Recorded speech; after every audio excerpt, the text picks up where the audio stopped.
नमस्कार दोस्तों, आज के हमारे इस वीडियो में हम आपके लिए सावन महीने की भोलेनाथ की एक बहुत सुंदर एक कहानी लेकर आए हैं। किसी समय की बात है, एक गांव में एक बूढ़ी अम्मा अपने बेटे के साथ रहती थी। माँ बेटे बहुत मेहनत मजदूरी करते थे, अपना गुजारा करते थे। एक बार बूढ़ी अम्मा के मन में विचार आया कि अब उसका पुत्र विवाह के योग्य हो गया है, अब उसे अपने लिए बहू ले आनी चाहिए। कुछ समय के बाद बूढ़ी अम्मा ने अपने बेटे की विवाह एक सुशील कन्या से कर दिया। उसकी बहू बहुत सुंदर, सुशील और संस्कारी थी। वह नित्य प्रति जल्दी उठकर घर की साफ सफाई कर स्नान आदि करती और भगवान शिव का अपने घर में ही पूजा करती। विवाह के कुछ समय बाद सावन का महीना आया। बुढ़ी की अम्मा की बहू भगवान भोलेनाथ की अनन्य भक्त थी। उसके मन में यह विचार आया कि वह सावन के महीने में मंदिर जाकर शिवलिंग पर जल अर्पित करे। अपने मन में आए विचार को उसने अपनी सास से कहा, माता जी, सावन का महीना शुरू हो गया है, मैं शिव मंदिर जाकर पूजा पाठ करना चाहती हूँ, शिवलिंग पर जल अर्पित करना चाहती हूँ। लेकिन बूढ़ी अम्मा उसे मना कर दिया और कहा, घर में ही पूजा कर लो, मंदिर जाने से समय बर्बाद होगा, इतने समय में वह सारा काम हो जाएगा। यह बात सुनकर बहू उदास हो गई, लेकिन कुछ नहीं कर सकी। उदास होकर घर के कार्य में लग गई। उस दिन उसने कुछ अन्य जल ग्रहण नहीं किए। अगले दिन बहू कुएं से जल लाने गई। रास्ते में देखा दो लड़कियां पूजा की थाली सजाकर मंदिर की ओर जा रही हैं। उसने उसे रोका और पूछा, कहाँ जा रही हो? तब वह बोली कि सावन का महीना शुरू हो गया है, हम सभी भोलेनाथ का पूजन करने के लिए मंदिर जा रहे हैं। यह सुन वह फिर उदास हो गई। लड़कियों ने पूछा, आप क्यों उदास हो गई? तो वह बोली, भगवान शिव मेरे आराध्य हैं, लेकिन मेरे सास ने मंदिर जाकर पूजा करने के लिए मना कर दिया। तब लड़कियां बोली, हर रोज इसी समय पानी भरने आया करो और हमारे साथ मंदिर चलकर भगवान शंकर की पूजा कर उन पर जल अर्पित किया करो। तब उसने कहा, मेरे पास कोई पूजा की सामग्री नहीं है, घर से लाऊंगी तो सास को पता चल जाएगा। तब लड़कियां बोली, कोई बात नहीं, आप हमारे पूजा की सामग्री से पूजन कर लेना।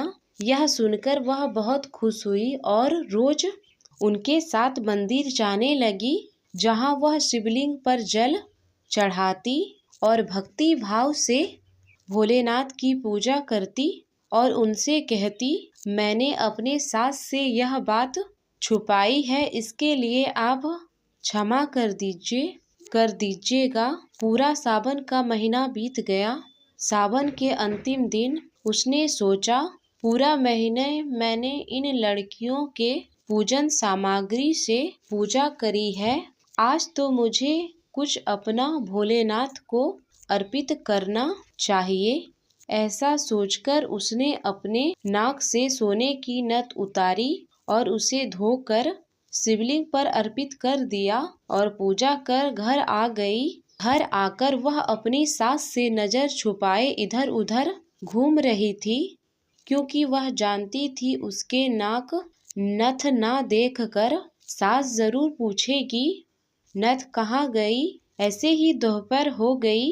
तभी अचानक सास की नजर उसकी नाक पर पड़ी। नाक में नथ ना देखकर सास ने पूछा, बहू तुम्हारी नथ कहाँ है? तो वह बोली, माँ जी मुझे नहीं पता, शायद कहीं गिर गई होगी।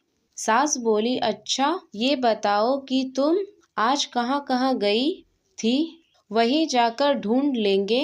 बहू बोली, मैं सुबह पानी भरने गई थी, तब तक तो मेरी नात में न थी ही। उसके बाद मैं उबले थापने गई। सास बोली, चलो वहीं चलकर देखते हैं। दोनों वहां पहुंचे जहां बहू ने उबले थापे थे। सास ने बहू से कहा, चलो अब यह उबले तोड़ कर देखते हैं।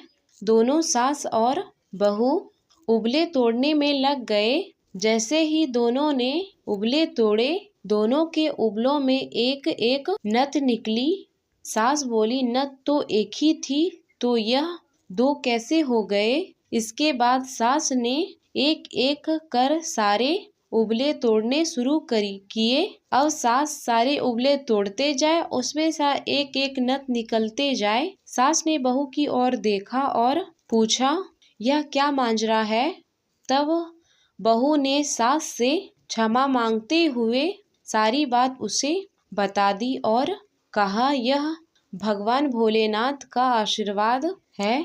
आज मैंने सावन की समाप्ति पर उन्हें नत अर्पित की थी और उन्होंने मुझे इतनी सारी नत वापस कर दी। सास बहू की बात सुनकर बहुत खुश हुई और कहा, सावन माह में स्नान, जप, तप और दान का इतना महत्व है, तो अगले साल हम दोनों मिलकर शिवलिंग पर जल चढ़ाएंगे और पूजा पाठ करेंगे। अगला सावन का मास आने पर दोनों सास बहू ने नियम से सावन का स्नान किया, पूजा पाठ, जप तप किया।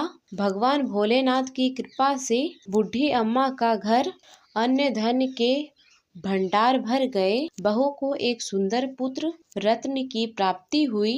हे भोलेनाथ, जैसी कृपा बूढ़ी अम्मा और उसकी बहू पर करी, वैसे ही इस कहानी को कहते, सुनते और हुकार भरते सब पर करना। जय भोलेनाथ।